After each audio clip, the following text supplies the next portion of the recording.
But first, developing right now, a settlement has been reached in a defamation lawsuit over a Rolling Stone magazine rape article. Virginia State Police are now out here on the scene. They're clearing the streets. We'll let you take a look inside. The mayor actually had to cancel the regular portion of this meeting so that people could basically have an airing of grievances here tonight. A man accused of attacking several people on Charlottesville's Rivanna Trail pleaded guilty today. Charlottesville police are still out here on the scene. They're working in 3 different staging areas where these bullets flew. Here on McIntyre Road, you can hear a lot of support as well from passers-by, in addition to the turnout they have here. A new Quinnipiac poll shows Democratic candidate for governor Tom Perriello is ahead in the primaries. Police in riot gear now pushing people out of the park into the streets of Charlottesville, where there are counter-demonstrators waiting for them. The executive vice president of the Thomas Jefferson Foundation confirms they are a victim of a ransomware attack. He says the city's lying about the facts, about the numbers. A Charlottesville police source does confirm that they do have police body cam footage. A brewery in Crozet is expanding using building blocks that have circled the globe and back. The city says it had to carefully craft a release coming out of tonight's private closed-door session here at City Council. But long story short, here in the end, there's nothing really the city or City Council can do about the rally itself or those counter-protests. You're gonna have to happen in that 3-hour. After 4 hours behind closed doors, Charlottesville Mayor Mike Signer wasn't in a talking mood. Our attorney will be putting out a statement tonight about the fate of a controversial rally set for August 12th in Charlottesville. We're trying to be really careful about this right now, and that's why it took us a long time in there. We really are reviewing the issues carefully. Sources tell NBC 29 council gathered its legal options about how to handle the Unite the Right rally hosted by white activist Jason Kessler. Council even talked with an outside lawyer for help. City manager Maurice Jones, currently on vacation, teleconferenced in. There was a lot of good conversation that took place. We received and reviewed a lot of different information. Wednesday night, council met for 4 times longer than it originally planned in a private session to discuss the rally, where thousands are expected. Those in the room included councilors, the city attorney, members of Virginia State Police, and the city's police chief. Thank you. Have a state police here? No one would provide real answers about attendance numbers, a security plan, or what the city actually thought it could do to prevent the rally from happening or move it from its downtown location. We were just discussing kind of legal options, so we weren't making logistical plans or anything. And a statement from Jason Kessler from earlier today, he says, quote, the rally is about supporting the Robert E. Lee Monument, so any motion to force supporters from demonstrating in front of it is a deliberate infringement of our First Amendment rights. So again, the highlight here, the Unite the Right rally will still happen on August 12th, and it appears council's exhausted at least some of its legal options at this point in time on this. A news conference is also now set for August 7th to provide some unspecified details, maybe some safety plans and other issues that will be happening around that date. Until now, we can only describe the confession tape for you, but tonight the words straight from Hughley himself. You killed her, George. You killed her. She's dead. I think you knew that already. It's 7:52 a.m., May 3rd, 2010, just 43 minutes before life was about to drastically change for University of Virginia star lacrosse player George Wesley Hughley, the All-American boy from Washington, D.C., who was about to go from the top of his game to convicted murderer. No, I mean, she was not screaming. Yeah. She should have been, probably. She was Yardley Love, a fourth-year student at UVA and lacrosse player who, just days earlier, Hughley called his girlfriend. I am investigating a case, all right, and you are being detained. Charlottesville Police Detective Lisa Best sat face-to-face with Hughley in the intense interrogation, hours after he broke into Love's 14th Street apartment, repeatedly shook her head against a wall, and left his ex-girlfriend face down in a pool of blood. Yeah, it was locked, yeah. Because I think I put a hole. Yeah, you punched a hole through the door. Pretty sure, actually, now. Yeah, that you said that, yeah. All right. Why'd you do that?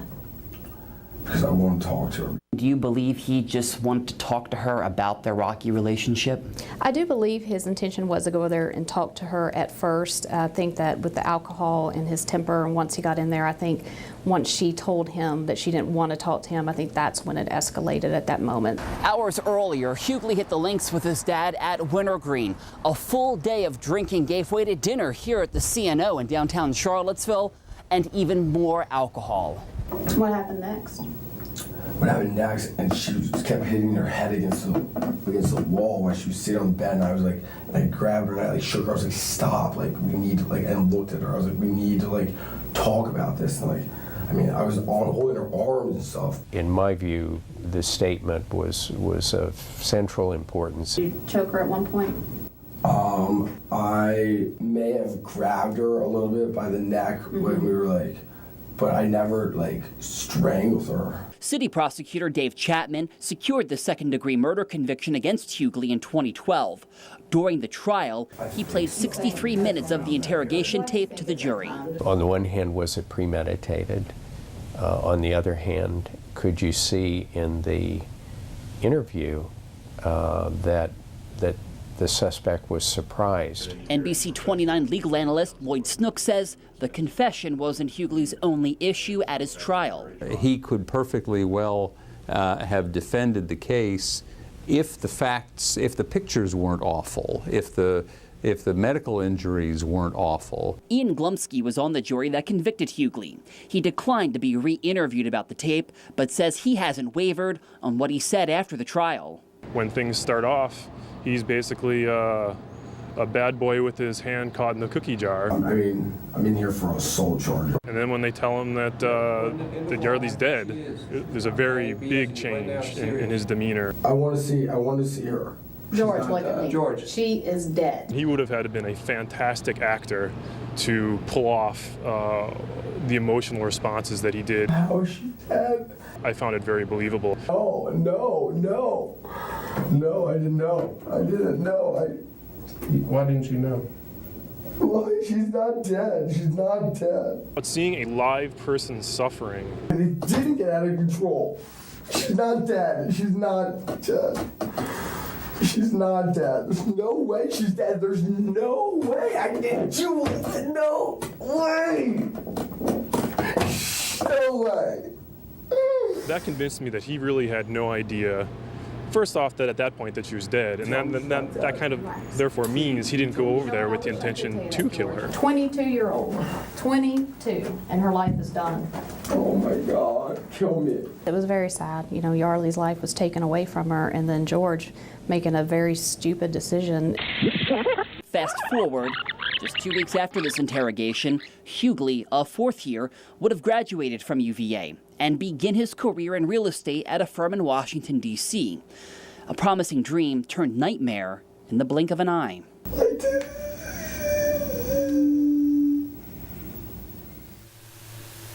Hughley's final U.S. Supreme Court appeal was denied last month. He is serving a 23-year prison sentence right now at the Augusta Correctional Unit. Hughley declined a request for an interview on the story. The 28-year-old is set to be released from prison coming up in 2029. Nicole Ramos says she felt really intimidated by that very lengthy federal trial here in Charlottesville, but in the end, she says her voice was heard loud and clear. She cares about sexual assault survivors, and Rolling Stone got it plain wrong.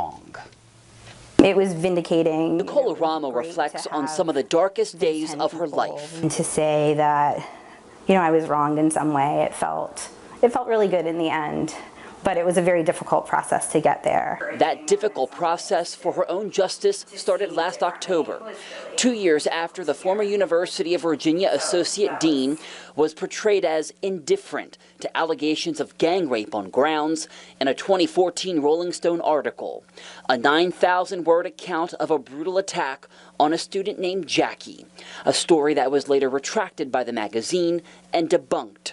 Orama would file suit for defamation. Her day in court had finally come. I had a pump-up song every day that I would ride to the courthouse in just to get ready. It was from Hamilton. It was that musical routine, along with the support of family and friends, that got Aramo through each grueling day inside the Charlottesville Federal Courthouse, as she sought $7.5 million in damages from the magazine and its author, Sabrina Rubin Erdely. It was very difficult to sit, 10 feet from Ms. Erdely while she testified every day. I didn't anticipate how difficult that would be. I feel like if we can get these guys, we should. You know what I mean? Because they have a chance to do something important and make a difference. Just the extent to which she spoke to my students about, feeling like I had acted inappropriately. That was really difficult to hear. As was the magazine's lack of responsibility, even after a jury ruled in Aramo's favor and awarded her $3 million in damages. You go into that process hoping to get justice, hoping to get people to take responsibility for their actions. I never felt like that happened. We felt like we were on the right side. I knew that I was telling the truth. That truth is what Aramo is holding on to, putting a very dark chapter in her life to rest, and finally writing a new one she's in charge of. It felt like it was finally at the end of a really long journey. Aramo says she doesn't blame Jackie here in the end. She saw Jackie actually during Jackie's videotaped deposition, which was played in federal court. That was the first time they saw each other since the article came out. And the last, tonight at 11, we take a look at the good that is coming out of all of this. How Aramo's taking money, donating money, starting a fund at the University of Virginia to fight against sexual violence, all to a new level. And that is an amazing thing to see after all she's been through, to turn it around. And yeah, she's trying to pay it forward here in the end. And while she can't do some of the stuff that she was once doing at UVA, she's finding other ways to do that in this community and have her voice heard.